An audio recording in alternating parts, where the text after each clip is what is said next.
grow. Every living organism grows or dies. So you as a Christian, you're either growing or dying. So at the end of 2011, how do you look at one another and go, you know what? I succeeded this year in letting everyone know that I'm a disciple by loving one another. Glad you asked. This is where it gets hard. This is where it's revolutionary. Luke 17. I'm going to give you the setting right here. Luke 6, 17 through 19.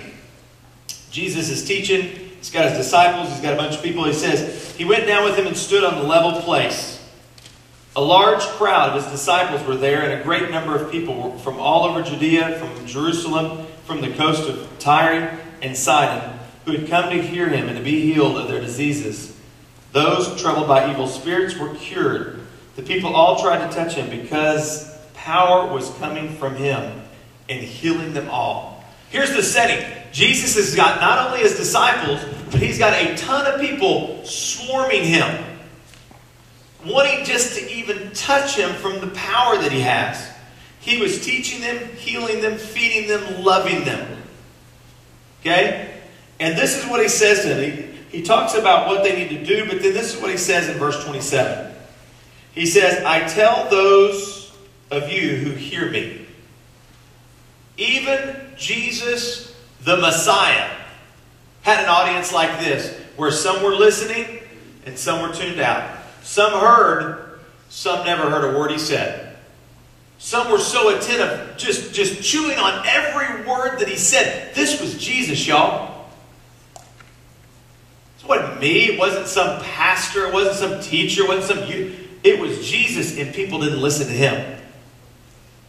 So how arrogant of me to think that every time that I say something that every one of you is just going, oh, Stephen, give me more. Feed me. I love it. I want to hear. Speak for an hour and a half. It just doesn't happen. I understand that. It happened to Jesus. So I know that some of you are tuned out. But listen to what he says. Those who are willing to listen. Catch this. It says, love your enemies. Do good to those who hate you.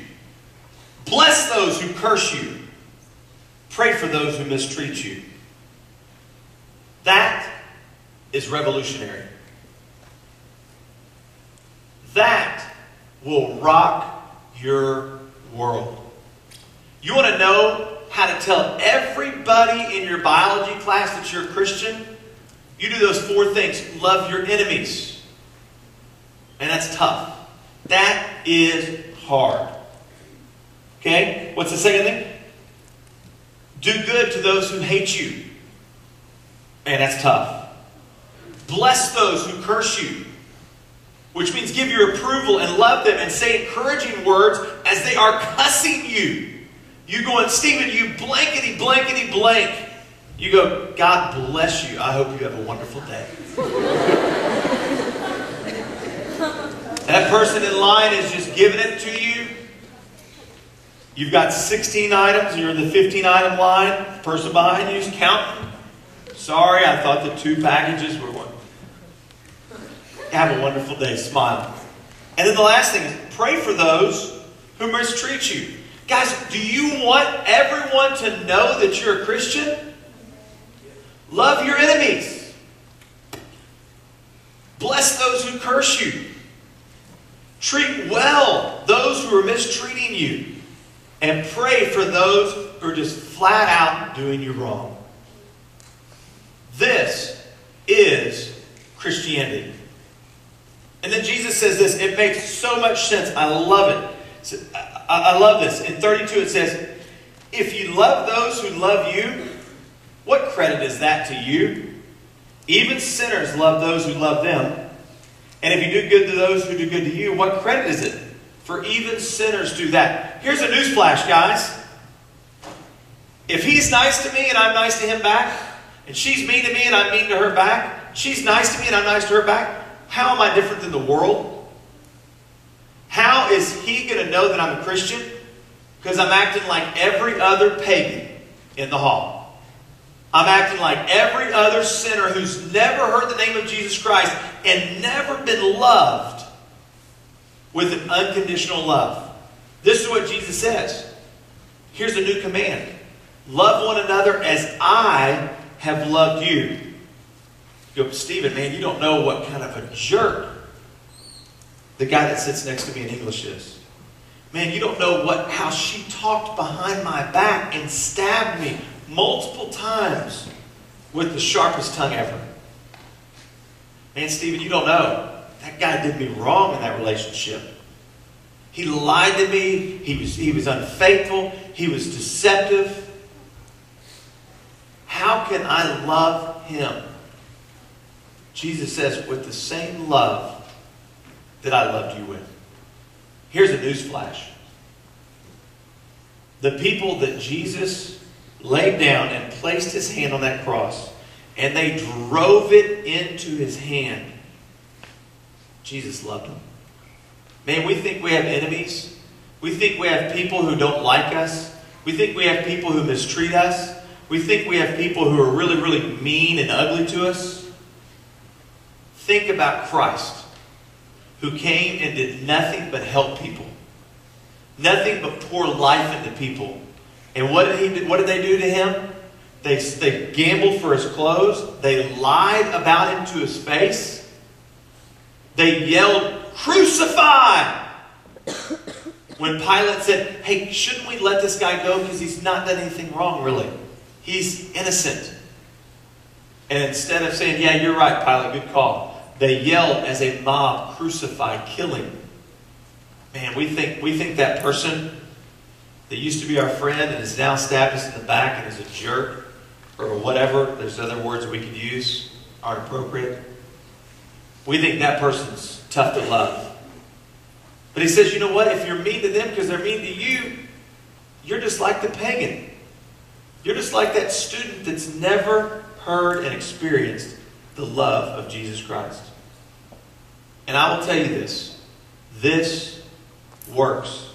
I didn't say it was easy, but it works.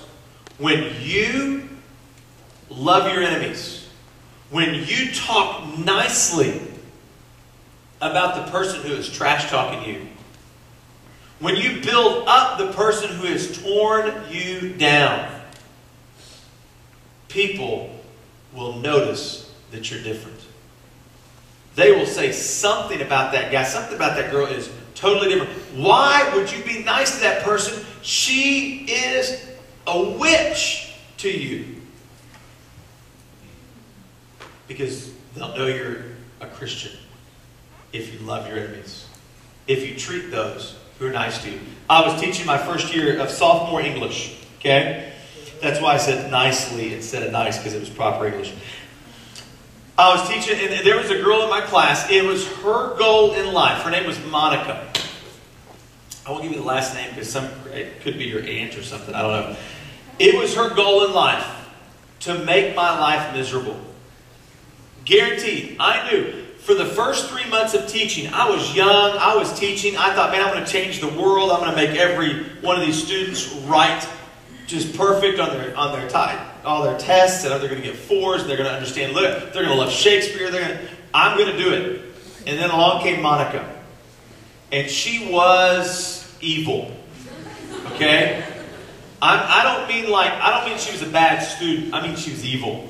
She had long hair to cover up her horns. Okay, she would walk in. I gave a writing prompt one day. If you won $100,000, what would you do? Her response in her journal. She turned it in. That's how smart she was. I would buy a gun and shoot Coach B. Well, that's really not as many words as I asked for. I would go home frustrated. I would go home mad because she made my life just miserable. Until, as a Christian, I was convicted that I don't need to get frustrated with Monica. I don't need to be mean back to her because I'm fairly sharp-witted, and if you say something to me, I may cut you down, I may belittle you, and you don't even understand it. But I was convicted because that's not what I was called to do by Christ. I was a Christian. She wasn't. There's no way. With the horns and all. There's I was the one that was called a lover, regardless.